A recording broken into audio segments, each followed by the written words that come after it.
Manx Radio Sport. Welcome to Manx Radio Sport Classified for Saturday the 5th of October 2024. Just gone at 5 o'clock. We'll bring you all the scores from football, rugby and hockey this evening. Onchan getting a first win of the season in the Canada Life Men's Premier League.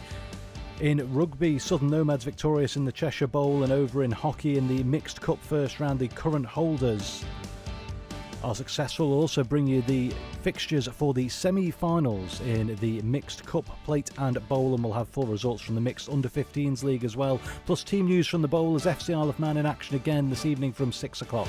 All coming up in the next hour here on Manx Radio.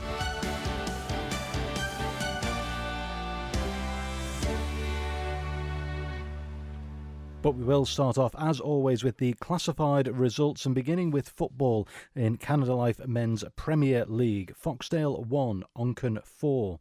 Rushen United 1, Laxey 2. St Mary's 1, Ramsey 1. Morown 0, St John's United 3. Corinthians 7, St George's 1. Union Mills 2, Ayr United 3. In Arden and Druggan Limited Division 2, Castletown 7, Governors Athletic 1, Ramsey Youth Centre Old Boys 6, Douglas and District 0. Braddon against Maloo was postponed due to Maloo being unable to field a team. A home win has been awarded. Michael United 2, Douglas High School Old Boys 5, Colby 3, Pulrose 0. In Canada Life Combination 1, we're awaiting a result from Onchan against Foxdale. If you have that information, 166 177 is the text number. Laxey 3, Rushen United 6, Ramsey 5, St Mary's 2. We're also awaiting a result for St John's against Morown. St George's against Corinthians was postponed due to St George's being unable to field a team. An away win to Corinthians has been awarded, and we're awaiting results from Ayr United against Union Mills. Arden Druggan Limited Combination 2, Douglas Athletic 5, Castletown 4. Awaiting a result from Douglas Royal against Douglas Athletic. Douglas and District 0, Ramsey Youth Centre Old Boys 2. Douglas High School Old Boys 3 and Michael United 2. Pulrose 2, Colby 7. Moving on to rugby, all action off island in the Cheshire Bowl today, and Port Sunlight 34, Southern Nomads 46. Aldershot against Western Vikings. Western Vikings conceded that game. We believe they may have been unable to field a team, although we've yet to have that confirmed, and as such a home win was awarded to Aldershot. Moving on to hockey in the Mixed Cup first round. Vikings B 1, Castletown Celts 1. Vikings B 1 4-3 on Flicks. Vikings A 5, Backers B 1. Vikings A 2, Backers A 7. In the Mixed Plate first round, Vikings D 0, Castletown Southerners 6. Vikings C 0, Backers C 1. Moving on to the Mixed Bowl. Ramsey Ravens 1, Castletown Camags 4, Harlequins B 9, Vikings E 0, Valkyries D 7, Castletown Cushags 2, and in the Mixed Under-15s League, Harlequins 3, Castletown Sabres 6, Backers 3, Castletown Sharks 0, and we are awaiting a result from Valkyries against Vikings. That is the later game in the Mixed Under-15s League. In more detail then, let's start off with football, and first of all we'll go to Tony Mepham. I normally start with the game you were at, Tony, but I think this week let's start with this, the first game on the fixture list, first win of the season for Onchan, and also denying Foxdale a chance to go top of the Premier League. Well, exactly, Simon. And when you saw that fixture coming up for this afternoon, you just thought to yourself, well, you only see it going one way, and that's towards Foxdale. But, you know, Foxdale today, by all accounts, just didn't turn up. It didn't happen for them at all, and a great display by Onchan. And it was Jackson Gatt with the first one. 2 penalties from Josh Kennick to make it 3-1. And then Andy Aspridge with his first goal of the season for his new club, completing the scoring. So tremendous scoreline that. When you look at it, 3 points on that for Onchan. They've played 6 now for 3, and they go above St George's on goal difference. So good old performance there. And St George's, you know, Onchan, Morown, I don't see Rushen sort of get involved in it. I think between those 3 clubs are going to be the 2 that get relegated. So it's all work, valuable points, and Onchan got a massive 3 points today. big result to kick on as well, that, isn't it? It gives you an incentive when you're beating a team that is, near the top of the table. Could have gone top today. It gives you something to push for, doesn't it? Absolutely. And, I watched Onken a couple of weeks ago against Peel up at Onken Stadium. Onken could have taken the lead and then they chipped away, did okay. Okay, Peel have got good goal scorers and got the goals in, but Onken came close. They lost a player, so that didn't help them. But credit today, that'll be great for the management team, great for the players. And as you rightly say, hopefully they'll kick on after beating a team that could have gone top today for the first time ever, the Premier League in their history, and it hasn't happened for them. So patient wait for them, and hopefully you can do it maybe in another week or so. OK, let's go to the game you were at for us then today, Tony. It seems like the game that had the least action in it, if you just look at the scores on paper. St Mary's won, Ramsey won. Yeah, and it was, I wouldn't say it was boring because they were having a go, both teams, but there weren't too many clear chances. And when you look at Harry Callan in goal for St Mary's, one or two saves. Probably the save of the day was James Rice, Ramsey's goalkeeper, who the ball was crossed in from the left-hand side. Noah Canepa was there, and I thought, this is it, this going in 1-0, but absolute sublime save by James, and it just kept it out. But start the second half, you could just see maybe the information that Alex Harrison and Paul Guyver had put into the team, and it started quite well for them. And it was Joe Berquist who got some space down the right hand side, crossed it in, and Therese Thompson sort of stole in from the left and put it past the keeper to make it 1-0. Harry Callan and the St Mary's goalkeeper pulled off a really good save. And, St Mary's were living it a little bit, but then 77 minutes, penalty awarded, and it looked a penalty to me. And I thought also the goalkeeper, the referee, Stewie Morris, had a great game today. One or two sort of difficult decisions to make and got them absolutely spot on. But Jamie Agnew put it to the goalkeeper's right-hand side. He went the right way, but he couldn't save it, Harry Callan. And 1-1 it was. And then probably the pressure came on St Mary's when Quine Liggins got a red card, and I can't see any argument in that. And it was 1-1 at the final whistle. So fair result? Yeah, I think so. Goal scoring chances, not too many. Both teams can do better. They can play better, and they'll look to improve next week. OK, convincing win for St John's United, 3-0 winners over Mepham. Yeah, it was. And, St John's today relied on Callum Taggart once again. He got a couple of goals. Joey Savage got one. Goalkeeper position at St John's a bit of an issue at the moment. And I think, Sam Ingham might have stepped in to take the number one shirt in that game. But St John's, get 3 points. It sort of lifts them a little bit. They're on 9 points now. It's so sort of tight when you look at the 2, 4, 6, 8 bottom 8 positions. So points are valuable, but Mepham still rooted at the bottom of the table, played 6 and lost 6. So a bit of a struggle for them. And Corinthians 7, St George's 1. Yeah, great result this for Corinthians. A lot of young players playing and 5-0 up at half-time, because I kept forgetting that our game kicked off at 1:45 and these kick off at 2:30, and I thought, wow. And when you looked at the time, they were flying in all over the place. Joe Middleton, who's having a great season, he got a hat-trick. Ryan Nelson, well done Ryan, his first team goal this season. Josh Riding got one. Declan Blake on the score sheet again. And Stewie Smith with a rare one. I'll guess that was a header because Stewie plays at the back. But Johnny Myers still proved his point. He got the goal for St George's, but didn't matter. Another 3 big points for Corinthians. 7-1 winners against St George's. Rob Pritchard out and about for us today at Union Mills against Ayr United, defending champions in action. Looks like they were given a game by Union Mills. Yeah, and it was, going to be a tight game because I was speaking to Ryan Kelly, the manager, off air last night, and he had a plan what to deal with because, I wouldn't say Air's strengths are readable, but you know what's coming is don't give away throw-ins in your defensive half, because you know that they're like corners from Sean Kelly, and just try and deal with the strength that they've got in there with Chris Duggan. Danny Oram will nip in as well. Not 100% who got all 3 or got the 3 goals, but I know Sean Kelly got one. I think Danny Oram got one. I didn't hear who got the third. Haven't got Union Mills goal scorers. So if you could text us through, please, 166 177, and we'll give the scorers a mention. OK, we move on to Arden Drug Limited Division 2, Castletown 7, Governors Athletic 1. Yeah, good result that for Castletown. And when you look at the 2 boys up front, got 6 goals between them. Nathan Cardy's got the bragging rights. He got 4.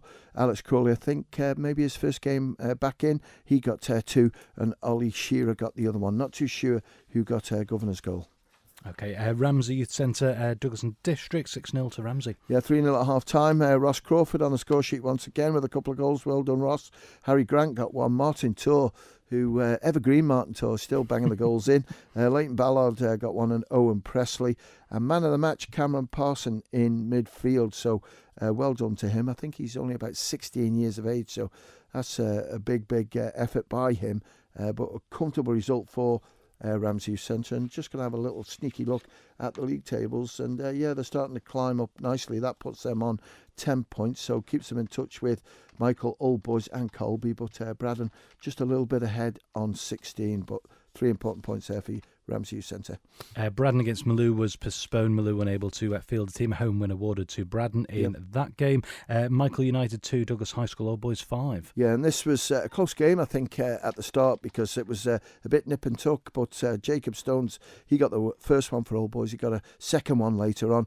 Caleb Anderson, who looks like he's as good as his dad, Chris, because Chris could play, but Caleb has done really well. I think that's down to his coaching as well. Alex Andrus got one for Old Boys. Haven't got Michael's 2 goal scorers, but cracking result for Old Boys and keeps them in touch at the top of that table.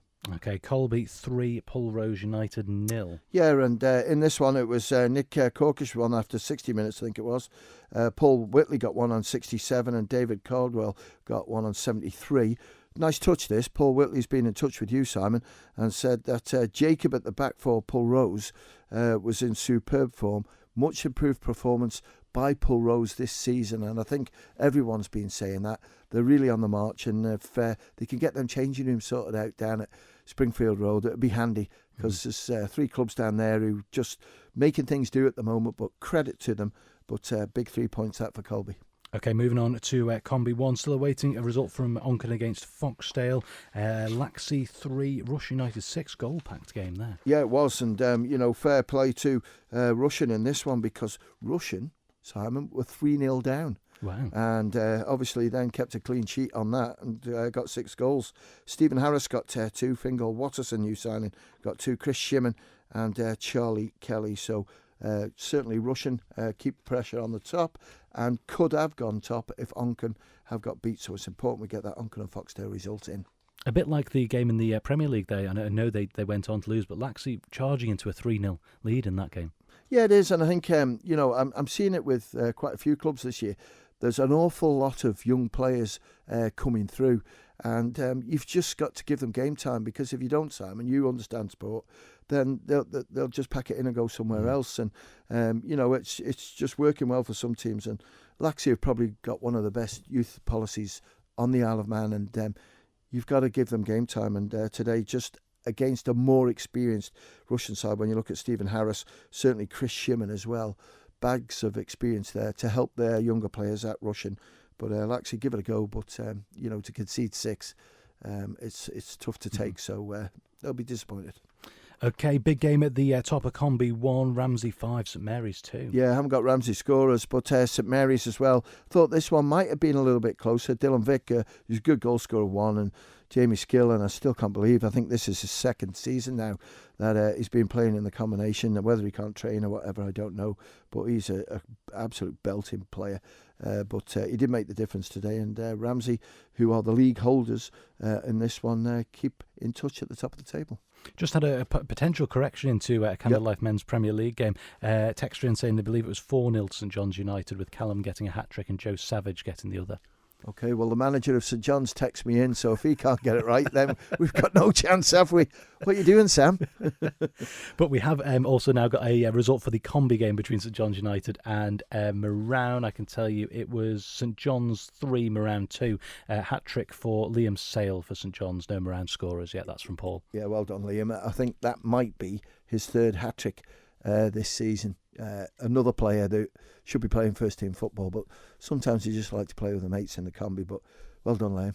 Okay, postponement against St George's against Corinthians, an away win awarded in that, and we're awaiting the details of Ayr United against Union Mills. So that means we move on to Arden and Drug Unlimited combination 2, and potentially game of the day here. Governors Athletic 5, Castletown 4. Absolute belter, and fair play to everybody in this one.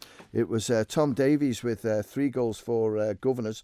and we've got scores coming in now as well. Thanks, Brian Callow. We'll come to that in a minute, but certainly Tom Price with his hat-trick set the game. We've got Mackenzie Parker with one, and Abdul Deji, I think it was, with the other one in that one. And I'll just give you the Castletown scorers because I did have them, and there they are. Thanks, Patrick. And it was Finn Mulligan with one. Cian Cotton got a goal as well. James Rubens and Owen Kamada, and pretty impressive as well. I think they might have been 3-1 down, was that? Or that might have been the first team, but they pulled it back. And I'll just give you the scorers just so you're up to date. Onken's combination. Thank you, David Rees. Tom Lancaster got 2. Billy Coulter got 2 and an own goal. It was Onken Combi 5, Foxdale 1. And I think we've got to check on that one because we've got here Combi, Onken 6, Foxdale 1. But it looks pretty convincing. St John's Combi, as you've said, Liam Sale got 3 goals in that. We've just got the goal scorer through for Foxdale's first team, and it was Jason Charmer with a goal there, and Nathan Cool was the referee, did well.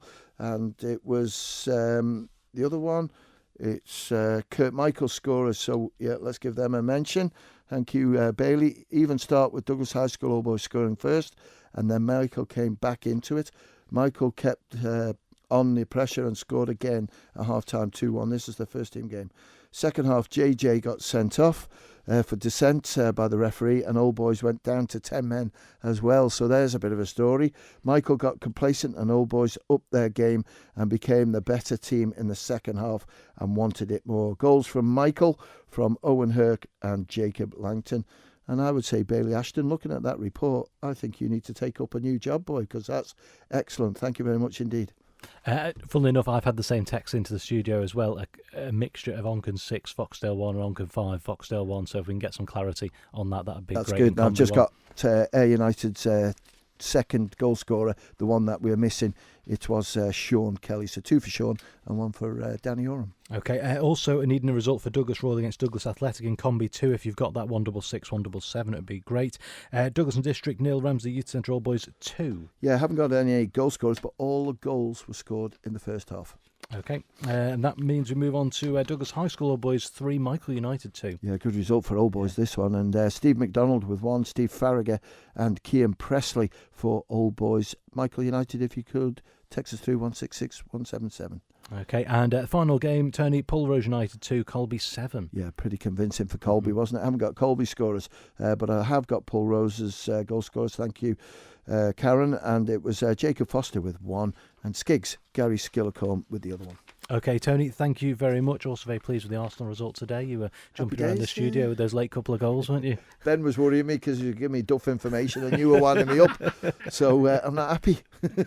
All right, Tony, you down the bowl tonight with Rob, are you? I'm off now. If I don't get down there soon, he'll fall out with me. So see you later. All right, cheers, Tony. Thanks very much. And we will be catching up with Rob Pritchard very shortly, getting team news from the FC Isle of Man game that kicks off in just under 40 minutes' time.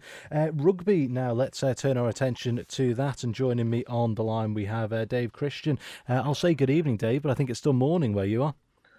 It is, yeah, 9:20 a.m. I've been up for about an hour and a half waiting for results and all the rest of it. But these things happen. Just get on with it. And yeah, I'll go back to bed for a bit after this. Yeah, we had the Cheshire Bowl today. English Clubs Championships taking a little break for most sides. And that meant that we can get a round underway of the Cheshire Bowl competition. 2 bits of Isle of Man interest in this, Western Vikings and Southern Nomads, both drawn away games today, and a bit of a mixed bag of results. I'll probably deal with Vikings first. They didn't play at all, unable to get a team out is what I'm going to go with. Haven't had any confirmation from Western Vikings as to why not, but it's disappointing that it's happened. It's disappointing that they didn't let us know a bit earlier in the week as well. But that gives Aldershot, their opponents today, 5 points in the competition, and I'll talk about the relevance of that a little bit later. But on the other side of the coin, we had Southern Nomads away at Port Sunlight, and they picked up a 46-34 away win, and that gives them a try bonus point as well. So a fantastic result for Southern Nomads. And tries come throughout the team. Tony Quine and Harry Whitehouse with 2 tries each. And there were supporting scores from Steve McHugh in the front row, Rob Crane at fullback, Harry Burton and Finn McGregor in the centres. And Mark Young converted 3 of those And all in all, the league phase of the competition, and it's Cheshire Vase, Cheshire Bowl. It's a cup competition for all intents and purposes, but it's not quite on a straight knockout basis. There are 4 teams in it: Aldershot, Port Sunlight, Southern Nomads, and Western Vikings. They play each other once on a predetermined matrix, and the top 2 sides will play off in the final. So you get 4 points for a win, 5 points if you win with 4 tries or more. And today, what's happened is Aldershot have picked up a try bonus point win. That's 5 points for them against Western Vikings, who get nothing. Southern Nomads have picked up 5 points. Port Sunlight picked up a try bonus point. They've scored 4 in their game against Nomads. So Aldershot top the table at the moment. Port Sunlight second, Southern Nomads third. But the crucial piece of information is that Southern Nomads have only played 1 match so far. Aldershot and Port Sunlight played each other back in September. And that means with only 3 matches in the lineup, the top 2 going through to the final, Nomads now have an excellent chance. They play Western Vikings on the 26th of October at Port Erin, Ballakillia Park. And if Nomads can pull 5 points from that game, they're going to have almost 1 foot in the final, because remember, you only need to finish in the top 2. Their final game is against Aldershot. That's away on the 23rd of November, I'm going to pluck a date out of my head. And that'll give them an opportunity to perhaps top the table. And it'll determine whether they play Port Sunlight or Aldershot in the final. But great news for Nomads, 5 points on the road. Great way to start the competition off. And they now have a really, really good chance of making their appearance in the final. Thanks so much, Dave Christian. Manx Radio Sport. 24 minutes after 5 o'clock. Then just a reminder, FC Isle of Man in action this evening. We're going down to Rob Pritchard at the Bowl for team news very, very shortly to find out the team that will be playing for the Ravens this evening. It's Ramsbottom United, who are top of the NWCFL Premier Division. But before we do that, let's turn our attention to hockey. And the first rounds of the Mixed Cup, Mixed Plate and Mixed Bowl today. And Ben, we'll start off with the game you were at, actually, current holders in action. Backers A running out, I'm going to say fairly comfortable winners over Valkyries A, but it was tight for a little while, wasn't it? Yeah, I mean, half time it was only 1-0 to Backers. So, the game was there to be played for. For me, obviously full time was 7-2. I think it was when Valkyries got that penalty flick and the Backers keeper saved it. I saw a few heads drop, and then there was a few silly tackles that went in, and I just think people's heads then dropped, but Backers gambled on it and went up another gear, and that's how they've got this win today. But then when you look at their league form so far, they've been scoring loads of goals so far in the league. So for Backers, it was George Harrison with 1, Lucy Cartwright with 1, Tom Lotham with 1, and Jamie Brown with 1. And then I will admit it on air, I'm sorry, Elliot, you did get your hat-trick, even though I did claim your third goal was scored by Jamie Brown. You did look a little bit like him. But for Valkyries, it was Alex Neil and Michael Deal, but the cup holders carry on their title defence. Okay, and we'll go back up to the top of the sheet now. In the early game, Vikings B 1, Castletown Celts 1, went to Flicks, and Vikings B still looks like it was a tight game. The sudden death, I believe, in the Flicks 4-3. Yeah, sudden death on Flicks. So it was 1-1 at full time, and then Vikings won it 4-3 on Flicks. Katie Ericks and Archie Cox getting the goals for their respective clubs. But yeah, 4-3 win for Vikings B. A massive boost for them because they got their first win of the season last weekend, and now they're into the semi-final of the cup competition. Okay, the other game in the Mixed Cup first round finished Vikings A5, Backers B1. Yeah, Vikings A will desperately be wanting to make sure that they can have a good cup run as well. John Cooper with 2, Tom Burrows with 2, and Kim Carney with 1 for Vikings. And then Backers B's consolation was Turnley Bentley Roberts. I think for Backers B now, it's a case of they're looking to avoid being in that relegation battle in the league. Okay, we move on to the mixed plate first round, and the early game finished Vikings D 0, Castletown Southerners 6. Yeah, convincing win there for Southerners over Vikings D. For Andrew, it was Andrew Winstanley with 3, Kira Kelly with 1, Lucy Allen with 1, and Dave Clark Wilson with 1. And I have been asked to give a mention, a big thank you to Ken Carney for jumping in last minutes to umpire the game to make the game go ahead. So big thank you there from both clubs. That's both from Vikings D and Castletown Southerners, all passing on their thanks to Ken Carney for jumping in last minutes to allow the game to go ahead. I had the same messages through, or similar messages through as well, earlier on this afternoon. And I just had a note in as well, going back to the Vikings B game, to say that Sam Spooner saved 3 flicks for Vikings B. He's had a good day in the office then. Mixed plate first round, Vikings C 0, Backers C 1 in the late game. I think that was one we didn't have in the classified results. Yeah, that's just come through that. Half time 0-0, so it was very, very tight. And the goal has come from Jack Grimbley. That puts Backers C now through to the semi-finals. For Vikings C, again, it'll be avoiding that relegation battle in Division 1. Okay, mixed bowl first round now. Ramsey Ravens 1, Castletown Camags 4. Yeah, for Ramsey Ravens it was Ian Woods, and then for Castletown Camags it was Chris Stereopoulos, Alistair Ledgers, Fern Bagazzi and Robbie Volga. And I've been asked to give the umpires of this game a shout out. Both umpires controlled the game really well. It was a hotly contested match, great fun to play in, and the umpires did a great job in managing the game all the way from start to finish, even when it got a bit passionate towards the end of the game. Okay, might be a story there. Yeah.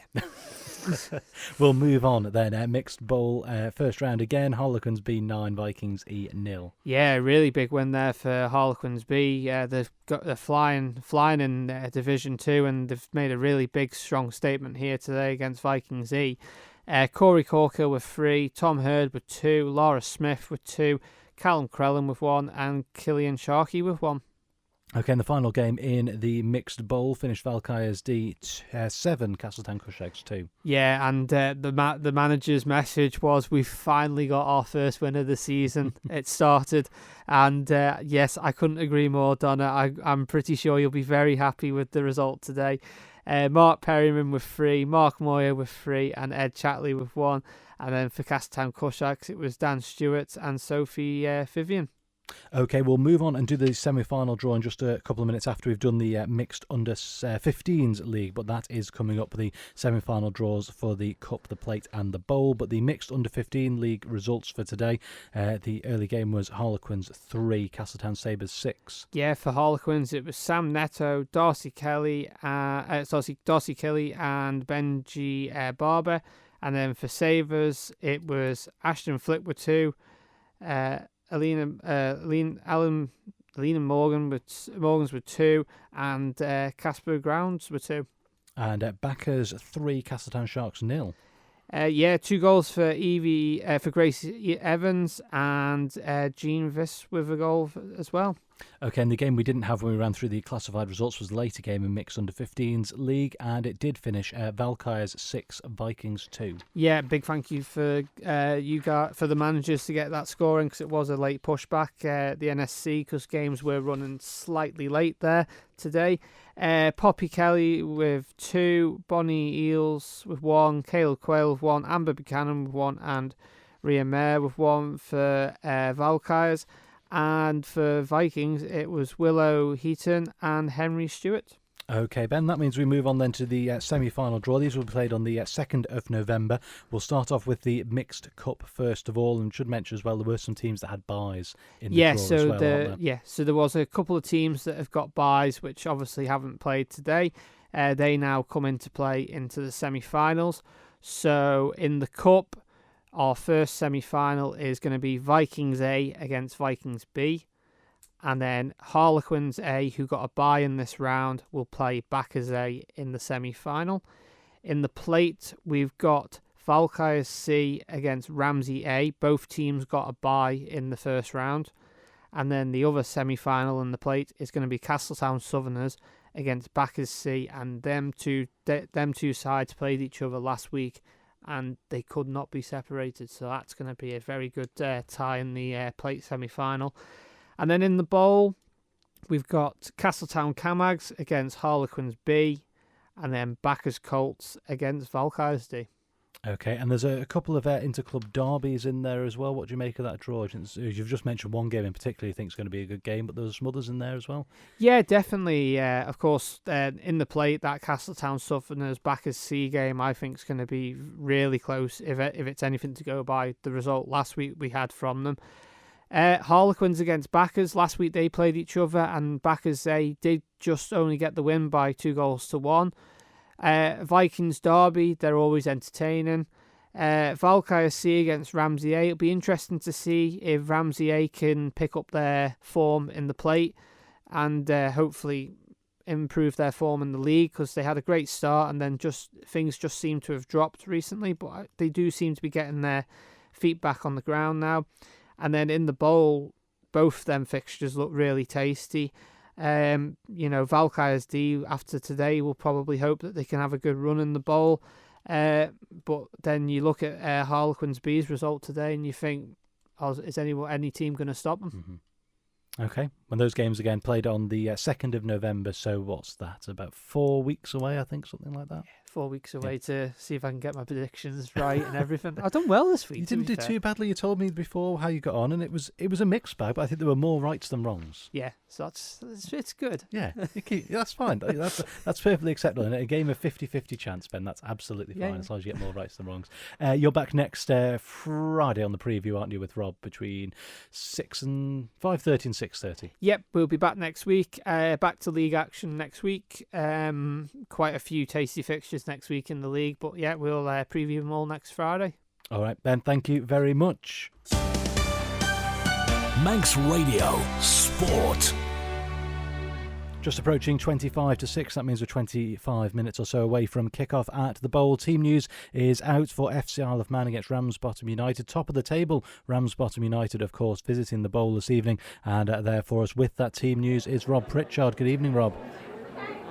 Good evening, Simon. Good evening, everyone. Welcome for the first time in 3 weeks back to the Bowl for this NWCFL Premier Division tie between an informed FC Isle of Man side and the current league leaders, Ramsbottom United. We do have team news in indeed. We'll start with the hosts, FC Isle of Man. In goal is Adam Killier, and then it's Callum Sherry, Jacob Crook, Daniel Gerrard, Alex Maitland, Ronan McDonnell, Ben Wasser, Sam Baines, Tom Creer, Charlie Higgins and the captain Jack McVeigh. 5 substitutes for FC Isle of Man, and they are Sean Doyle, Luke Booth, Matthew Lamb, Harley Jackson and Dan Hattersley. And for the visitors, Steve Wilkes, Ramsbottom United side. In goal is Bradley Rose, and then it's Oscar Radcliffe, Harvey Hayhurst, Cullen Meadowcroft, the captain Scott Sefton, Maine Walder, David Lynch, Luke Sefton, Umar Kamara, Joshua Tinker and Thomas Hoyle. 4 substitutes for Ramsbottom United, and they are Rajwinder Upal, Henry Ogunbi, Harvey White and Reece Turner. Your referee this evening, Lewis Atkinson, and his assistants are Liam Thomas and James Cherry. Well, these are two sides that will be hoping to start October the way they ended September, both in excellent form. FC Isle of Man, a great run of results during the last month has propelled them right up into the promotion playoff spots going into this particular fixture. However, they come up against a Ramsbottom United side that have been imperious at the start of the campaign, top of the table and with the chance to go 4 points clear should Steve Wilkes' side manage to bag maximum points this evening. However, one thing FC Isle of Man will have in their locker, they did win the reverse fixture between these two sides at the Harry Williams Riverside Stadium back on the 10th of September, and it was 2 of the newer faces that have been impressing in recent weeks. It was Luke Booth and Tom Creer with the goals that particular day to stun the current table toppers. The story really around FC Isle of Man has been around some of those new additions that have come in. There are some notable absentees still in the squad. One of the notable ones tonight is Steve Whitley, who'd been taking on the captain's armband in Sean Doyle's absence. He's scored 6 goals in his last 5 games. He's unavailable this evening and could be a big loss going forward for FC Isle of Man. Other key figures such as Dean Pennington, Adam Adebayi, Michael Williams and Dan Simpson all remain unavailable. But they are boosted by the club captain Doyle coming into the side tonight. He doesn't start but could provide some firepower up top. So, can FC Isle of Man start the month with a statement, or will it be Ramsbottom United ascending further up the table in terms of the points and commanding that top spot? We'll have to wait and see. FC Isle of Man versus Ramsbottom United kick-off at 6 p.m, so in just around 23 minutes' time, and we'll be bringing you full live match commentary on Manx Radio DAB and AM 1368 from them. But in the meantime, back to you, Simon. Rob Pritchard, thank you very much, Rob. And Tony in action, as Rob says, from 6 o'clock this evening. If you want to stay tuned for that, it'll be on AM 1368, Manx Radio AM on DAB, online at manxradio.com, as well as the Ravens take on top of the table Ramsbottom United at the Bowl. 6 o'clock kickoff. We're 22 minutes or so away from that. Don't forget, the full edition of Manx Radio Sport Classified will be available for you to listen to as a podcast later on this evening. If you've missed any of the reaction to today's football, rugby and hockey, head over to manxradio.com. You'll be able to find it there very, very shortly for you to listen to at your convenience. Rob and Tony are up next with full coverage of FC Isle of Man's game this evening. In the meantime, though, we'll rejoin with Manx Radio Gold.